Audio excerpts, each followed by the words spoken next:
La salle de conférence de la FEGAFOOT a refusé du monde du milieu journalistique, invité de marque du secteur footballistique lors d'une conférence de presse animée par Pierre-Alain Mungengui, président de la FEGAFOOT, dans une sérénité républicaine le mercredi 22 novembre 2023. N'imaginez pas un aussi grand nombre de journalistes, vous êtes nombreux dans notre pays, j'imagine que c'est la presse nationale et internationale.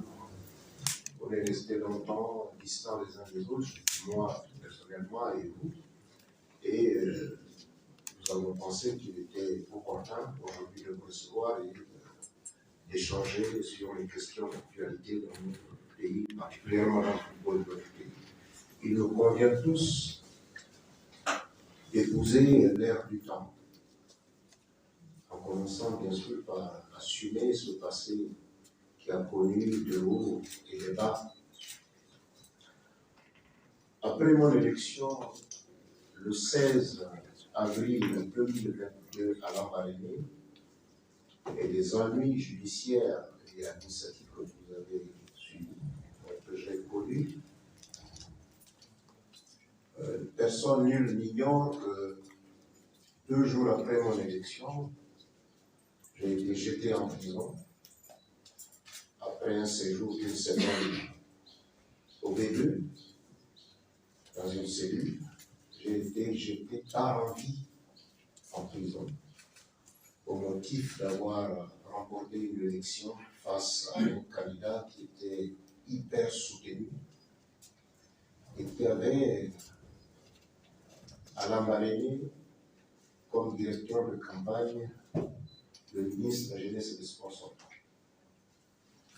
Bref, je tiens ici à remercier tous ceux qui ont partagé avec moi, même à distance, ces moments sombres de ma carrière. Mais vous vous imaginez, le football, c'est ma vie. Le football, c'est ma vie. De ma formation aux fonctions que j'occupe aujourd'hui. Même à la Confédération africaine de football, je suis en mon 2e mandat du comité exécutif. Le football, c'est ma passion. Après la jeunesse de son emprisonnement, orchestré par ses ennemis, le natif de la Nyanga et amoureux du football, face à la presse, n'a pas hésité à faire l'éclairage du choix du sélectionneur pour accompagner la vision de la gabonisation prônée par le numéro 1 du CTRI, en faisant une virgule sur l'actualité des mœurs. Le processus de recrutement d'un sélectionneur national. Comment l'actuel a-t-il été sélectionné?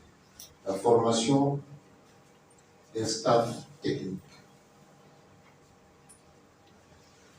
Le respect, oui je dis bien le respect du principe de gabonisation souhaité par le président de la transition, le président de la République, chef de l'État.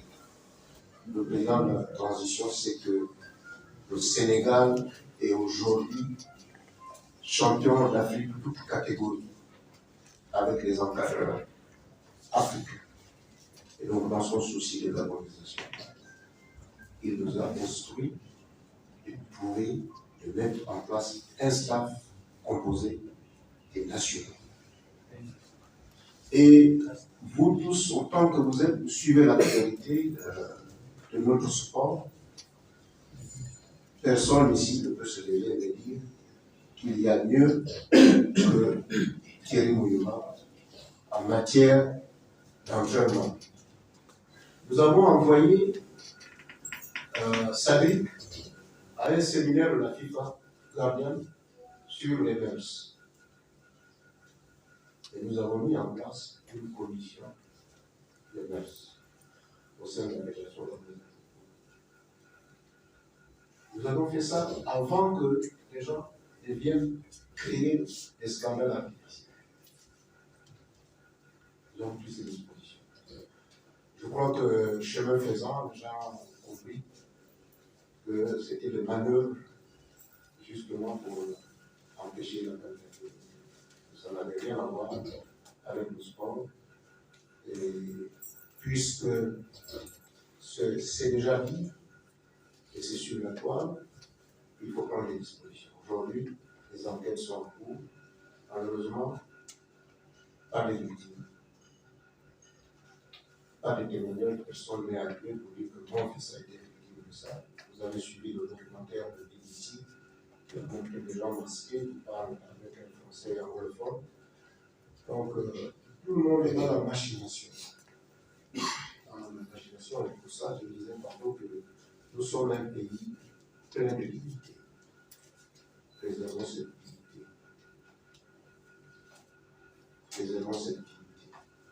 En voulant faire du mal à mon pays, nous avons terni l'image de tout un pays. À ce stade, je n'en ai pas. Voilà, chers amis de la presse, je pense avoir suffisamment parlé. Si tout a été clair, je pense que les questions n'étaient pas. Je suis à votre disposition pour répondre à vos questions. Il convient de noter que plusieurs points ont été abordés durant ces rencontres inédites avec le président Pierre-Alain Mungenge, qui incarne la valorisation du football gabonais depuis sa réélection le 16 avril 2022.